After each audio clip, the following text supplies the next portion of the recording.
Dan bagaimana tanggapan pengacara Eliezer atas tuntutan terhadap kliennya ini? Kita sudah terhubung dengan kuasa hukum Richard Eliezer, Roni Talapesi. Selamat siang, Bang Roni. Tuntutan yang dibacakan oleh jaksa terhadap terdakwa Eliezer ini menuai sorotan masyarakat ya. Bahkan ruang sidang sempat terdengar gaduh sejenak dari para pendukung Eliezer saat itu. Apa yang diungkapkan Eliezer saat pertama mendengar tuntutan dan menangis di pelukan Bang Roni waktu itu? Ya, selamat siang Mbak Naila. Bahwa kemarin persidangan berjalan lancar ya terhadap agenda penuntutan dari jaksa penuntut umum. Kami dari tim penasihat hukum tentunya menghargai ya apa yang menjadi tuntutan dari jaksa penuntut umum. Tapi kami punya pandangan yang berbeda terkait dengan apa yang disampaikan dalam tuntutan. Tentunya nanti kita akan sampaikan di dalam nota pembelaan.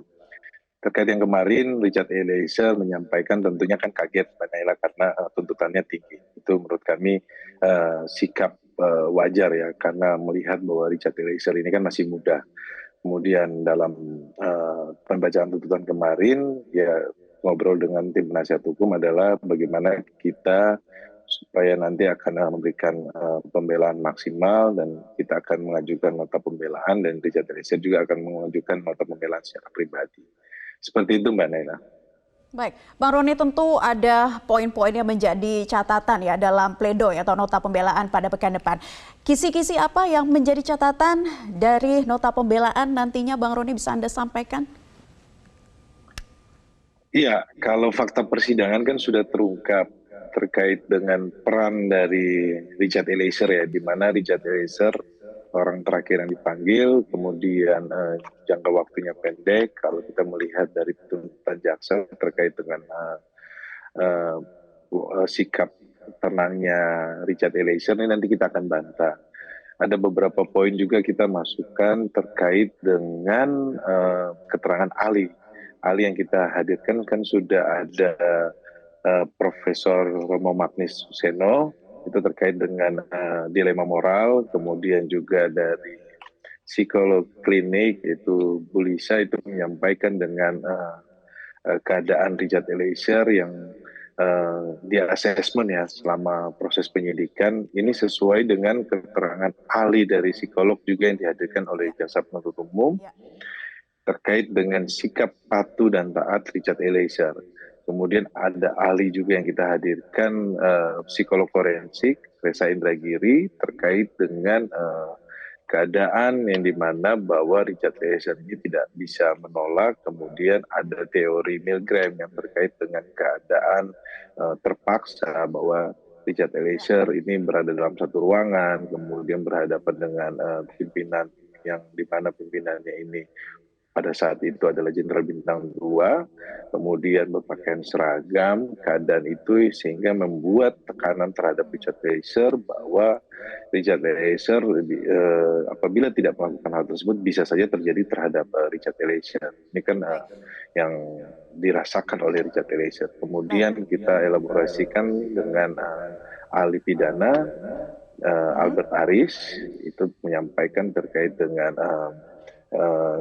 penghapusan pidana. Ini menjadi konstruksi hukum kami terkait dengan di bawah perintah. Memang terjadi perbedaan antara kami dan kejaksaan, itu hal yang lumrah ya, Mbak Naila.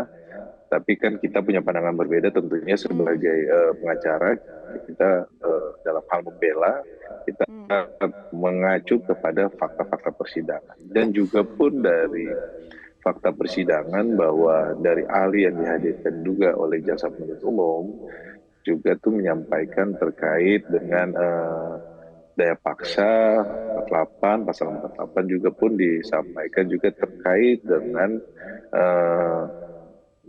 di bawah perintah atau juga pun disampaikan terkait dengan Richard Eliezer ini sebagai alat yang dimana alat kita bisa digunakan. Bang Roni, menggali lebih jauh lagi. Ini merupakan konstruksi hukum.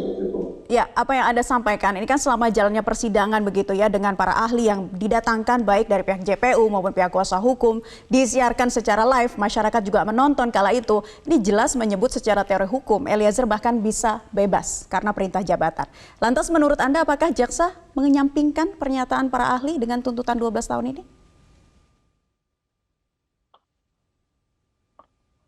Iya, kalau kita lihat kan ada beberapa fakta persidangan. Tentunya kalau fakta persidangan yang dalam hal ini menguntungkan terdakwa, karena kan posisinya dari jaksa penuntut umum ini adalah mereka menuntut ya.